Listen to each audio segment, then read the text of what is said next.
Isang magandang umaga po sa inyo pong lahat. Ako po si Rachel Joy Emmanuel at bilang pagpapatuloy po sa nasimulan pong paksa ng aking mga kasamahan, ang huling kabanata po ng ating pong aralin sa Compil, mga tiyak na sitwasyong pangkomunikasyon, ay aking pong ipagpapatuloy ang ating pong aralin.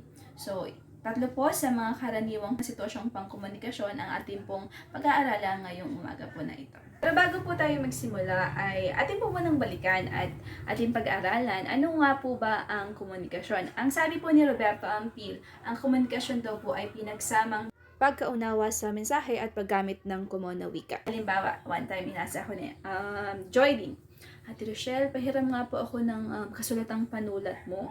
So, sa unang dinig, mapapaisip ka, ha? Kasulatang panulat. So, although maiintindihan mo siya, kaya nga lang hindi siya gumamit ng common na wika, ay masyadong madedelay yung pag-intindi sa mensahe. So, kung gumamit siya ng ballpen, Ate Rochelle, pahiram ng ballpen, mabilis ang pagkaunawa sa mensahe, kumbaga. So, yun yung gustong ipabatid ni Ginoong Ampil. Ayun, ito naman yung sinabi ni Stuart Tubbs about sa komunikasyon. Sabi niya, ang komunikasyon daw ay bahagi na ng karanasan sa pagitan ng isa o higit pang mga tao. May layunin na mahubog ang lahat ng aspeto ng tao at pundasyon ng isang matibay na lipunan. Diba, binigyan niya ng mas malalim na gampanin, na napakahalaga ng gampanin ng komunikasyon, hindi lang sa personal na buhay natin, kundi para sa isang matibay at progresibong lipunan. Ayan, so mula nga po doon sa mga nabanggit po natin na mga pagkahulugan ng komunikasyon mula po sa ating dalawa pong eksperto, ay ang siyang magiging batayan po natin para mas maging epektibo at saka para mas maging mahusay po.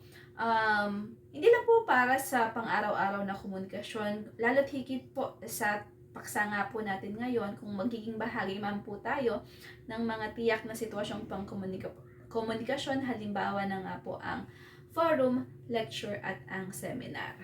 Okay, so simulan natin sa forum. Kapag narinig natin ang salitang forum, madalas naiisip natin na open forum.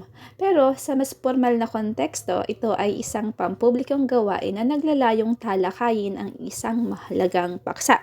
Halimbawa nito yung tao ng ASEAN Forum kung saan binibiyang tuon ang mga napagkasundoang resolusyon gaya ng 17 Sustainable Development Goals. Ito ay nabanggit din sa atin noong student orientation ni Sir Kenneth. At tandaan din po natin na kapag sinabing forum, mataas ang antas ng partisipasyon ng mga tagapakinig.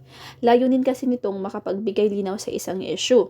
Malaya kasi ang tagapakinig na magpahayag ng kanyang opinyon upang makaubo ng isang rekomendasyon o kaya naman ay isang resolusyon. So meron tayong tinatawag na panelist, sila yung mga tagapagsalita, at moderator naman bilang tagapamagitan. Okay, ang susunod ay ang lecture. So, kapag sinabi natin lecture, madalas nating narinig na pahiram ng lecture. Pero, alam nyo ba na ang salitang lecture ay nagmula sa Latin word na lectura, na ang ibig sabihin ay nagbabasa. So, ibig sabihin, sa formal na konteksto, ang lecture ay pagtuturo o presentasyon ng isang guro, propesor o eksperto. So, halimbawa nito yung mga ginagawang pag-uulat natin sa mga, or kaya naman yung mga klase natin sa ating mga propesor, o familiar din kayo sa TED Talks, isa din yun sa mga halimbawa ng lecture. So, tandaan natin na ang layunin ng lecture ay makapagbahagi ng kaalaman, maaaring bagong kaalaman, dagdag, o kaya naman review. So, mas masinsinan ang pagtuturo dito, mas structured, kumbaga, mataas ang antas sa forum, antas ng tagapakinig. Pero dito naman, mas mataas ang antas ng partisipasyon ng tagapagsalita, habang ang tagapakinig ay nakikinig or nagtatala. May pagtatanghal, so halimbawa sa science teacher, nagpapakita ng eksperimento para mas maging mabisa ang pagtuturo. Ito, bilang mga magiging guro at tagapag-lecture balang araw, ito ang dapat nating taglayin. Number 1, may interes sa kapaligiran. Kapag kasi sinabing interes sa kapaligiran, ito yung alam natin yung mga napapahanahong issue kasi maaari nating gamitin siyang halimbawa o i-relate doon sa paksa na ituturo natin. And then pangalawa, may angking kasanayan. Yung galing mo ito sa pagsasalita at sa pag-explain. Dapat pagbuka mo pa lang ng bibig mo, alam mo yung makukuha mo na kaagad ang atensyon ng iyong tagapakinig. Pangatlo, dapat may puso ka sa publiko. Ang kagandahan kapag may puso ka sa publiko, naiintindihan ka lahat ng mga itinuturo mo ay naiintindihan ng mga tagapakinig mo. At may sapat na kaalaman sa paksa. Ibig sabihin nito ay napag-aralan mo ng mabuti at napaghandaan mo ng mabuti ang paksa or ang ituturo mo. Okay, at ang panghuli ay ang mapakiramdam at may pandamang palatawa or sense of humor na tinatawag natin. Kasi sa totoo lang, may mga komplikado na mga paksa na minsan, di ba, parang ayaw nilang intindihin, ayaw nilang pakinggan. So, para ma-catch mo yung attention nila na makinig, kailangang marunong ka ding magpatawa. Okay, at ang panghuli ay ang seminar. So, ang seminar ay isang programa na may particular na outline o format. Ito ay nakaayon sa itinalagang tagapagsalita. Layunin nitong magbahagi ng espesyalisadong kaalaman mula sa isang eksperto o profesional. So, hindi lang ito sa larangan ng edukasyon. Makikita rin ito sa larangan ng medisina, teknolohiya, or pangkomunidad. So, halimbawa ng pangkomunidad na seminar tulad ng drug education seminar, HIV awareness, dengue prevention, mental health awareness, noon.